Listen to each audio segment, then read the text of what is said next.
And you're perfect for the role.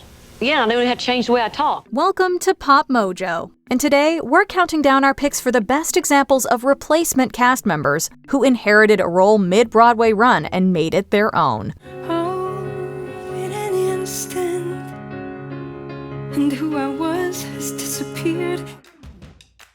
Number 10. George Hearn, Sweeney Todd, the Demon Barber of Fleet Street. Stephen Sondheim's musical of Victorian-era cannibalism opened at New York's Uris Theatre in 1979, with Len Cariou as the title character. What happened then? Well, that's the play, and he wouldn't want us to give it away. Not Sweeney. After over a year, Cariou left the show in 1980, and George Hearn stepped in. His memorable performance would be revived on tour and in the 1982 film version of the show, alongside original star Angela Lansbury. This would effectively make Hearn's chilling and hearty take the first glimpse that many non-native New Yorkers got of the homicidal barber. Pretty women sitting in the window, standing on the stair. He would play the role several times again in concert, memorably paired with another Broadway luminary, Patti LuPone. Because the lives of the wicked should be made brief, for the rest of us death will be a relief. We all deserve to die. Number 9. Bernardet Peters, A Little Night Music. Although Catherine Zeta-Jones won a Tony for her role as Desiree Armfeldt in the lackluster 2009 revival of this Sondheim show, Bernardet Peters was a noted breath of fresh air as her replacement. I must lead your life. Yes, I must. The difference in quality was marked by Variety critic Stephen Suskin, who began his review with the phrase, quote, "What a difference a diva makes." Peters, along with legendary co-star Elaine Stritch, entered the show 6 months into its run and gave it a shot in the arm. Liaison. What's happened to them? Liaison today. By then, Peters was a master interpreter of composer Stephen Sondheim's work, and her take on the role and its signature song is notably subtler. Where are the clouds? Send in the clouds. Number 8. Maisie and Jason Daniely, Next to Normal. Once the lauded original cast left Next to Normal in July 2010, performers Maisie and Jason Daniely headlined the production.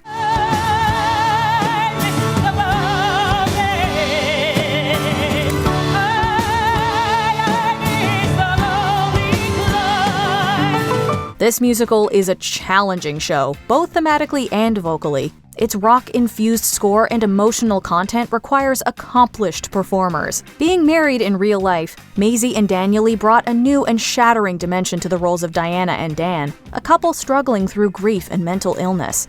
We've been, wanting to work together on Broadway for a long time, and finally we get the chance to do it in such a magnificently orchestrated show. That's been really an exciting part of it, playing opposite each other.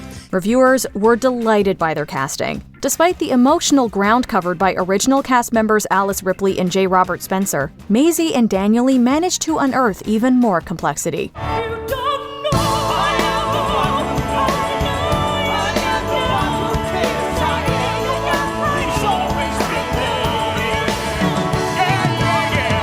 Number 7. Rob McClure, Something Rotten. While Brian Darcy James originated the Shakespeare-hating Nick Bottom in the original cast, Rob McClure earned heaps of praise for his spirited take on the role. And then, out of nowhere, he just starts singing? Yes! Entertainment Weekly even politely suggested McClure's was the better showing. Taking over from James in 2016, McClure stayed with the show until its closing before taking the show on its national tour. We don't want to stop. Not long enough, yeah. I don't want to stop. Do you want to stop? I don't. I would do anything to just keep doing this show for as long as humanly possible. I hear they're doing a tour. You want to go on tour? His performance is the one many theatergoers saw live. Some fans prefer McClure's softer, less angry take on the character. Whether or not you prefer one over the other, they're wildly different interpretations of the role, and it might just come down to a matter of taste. And that's another thing I hate about Shakespeare, is all the twits who bloviate about Shakespeare, and how they prattle on about his great accomplishments, la-di-da-di-da. Number 6. Vanessa Williams, Kiss of the Spiderwoman. After icon Cheetah Rivera originated the character of Aurora, the so-called Spiderwoman, she left her replacement with some big, dazzling dancing shoes to fill. I'm so very glad to share this good advice. You've got to learn how not to be where you are. In 1994, Vanessa Williams was a chart-topping singer trying to establish herself as an actress, and she made her Broadway stage debut in the role. While contemporary reviews noted the character's dancing was less vigorous, highlighting the singing more, this felt like a necessary and welcome change to accommodate Williams' skills.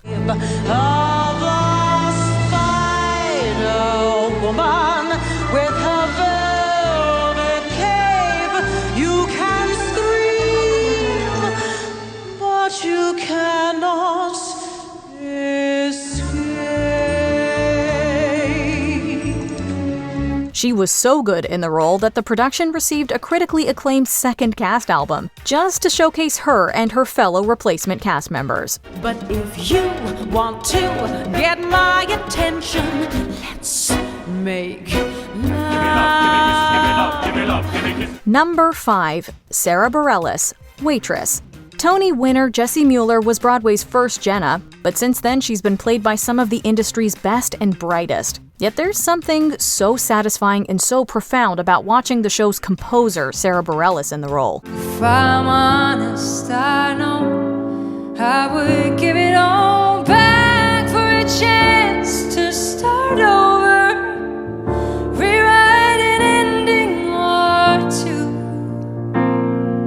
Her personal connection to the words she wrote is clear, and the show's bubbly, warm humor is a great match for her years as a pop star. That reminds me of a thing we would say, me and my mama in the kitchen when we'd bake. She'd say, Jenna, you could tell a whole story with a taste. In 2023, her interpretation was forever cemented in the filmed production. In a lot of ways, Waitress served as a soft launch for the pop singer-songwriter's revamping as a theater star. Make it up and surprise them.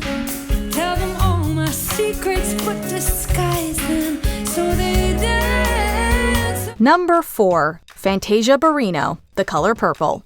With its soaring songs and story of a woman reclaiming her agency after years of hardship and abuse, The Color Purple is a demanding show for a novice performer. Take a deep breath. I'm gonna hold my head up.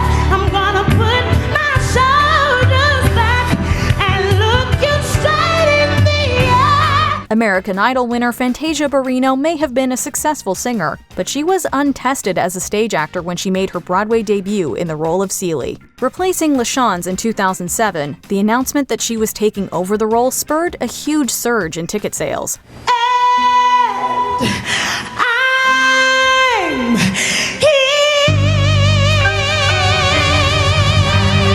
What's more, she was, by all accounts, incredible in the show. She's so well thought of that nearly 15 years later, she made another debut, this time as a film actress, in the 2023 Hollywood adaptation of the musical.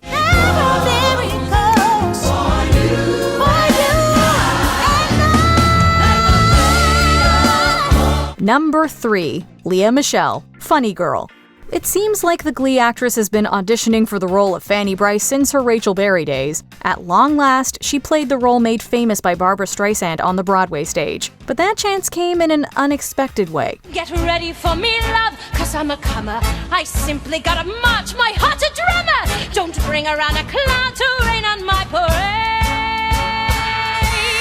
The talented but miscast Beanie Feldstein didn't impress in the role, and after weeks of speculation, Michelle was announced as her replacement. Face the facts, you don't got it. You think beautiful girls are gonna stay in style forever? Her vocals were noteworthy, and the media coverage ended up rescuing the seemingly doomed production from an early closing. It's hard to ignore that Funny Girl is the show Michelle was born to headline. No more hunger and thirst, but first be a person who needs people.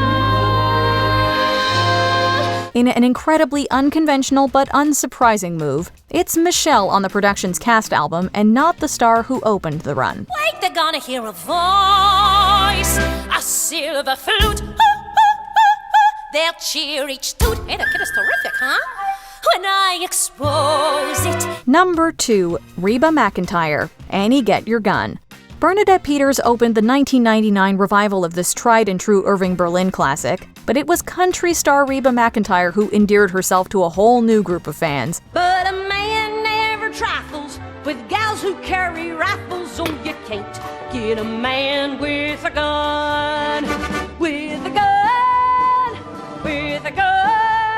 People were comparing her deft and hilarious take on Annie Oakley to some of the best acting they'd ever seen in a musical. Reeba may have drawn on her experience playing Oakley in a TV movie, but doing 8 shows a week and following one of Broadway's biggest stars was a whole new ballgame. Yes, I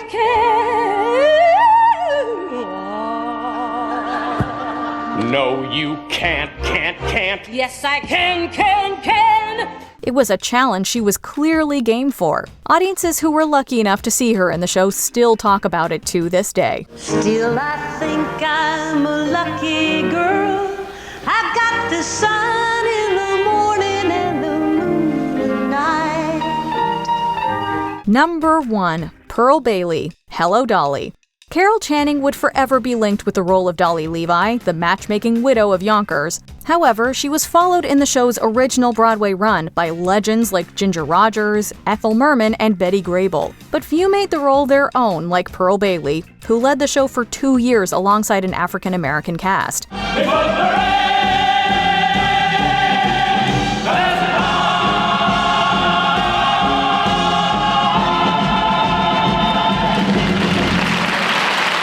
Due to the strength of the cast and Bailey's anchoring performance, the original production of Hello Dolly became one of the few to record a second cast album. Bailey brought a delightfully bombastic energy to the role. We're staying where we're at. Darling, never go away. She was so good, she was awarded a special Tony Award despite not being in the show's opening night. But when you discover that your life is dreary, don't come a-knocking at my door, 'cause I'll be all dressed up and singing that song. Who is your favorite Broadway replacement? Tell us in the comments.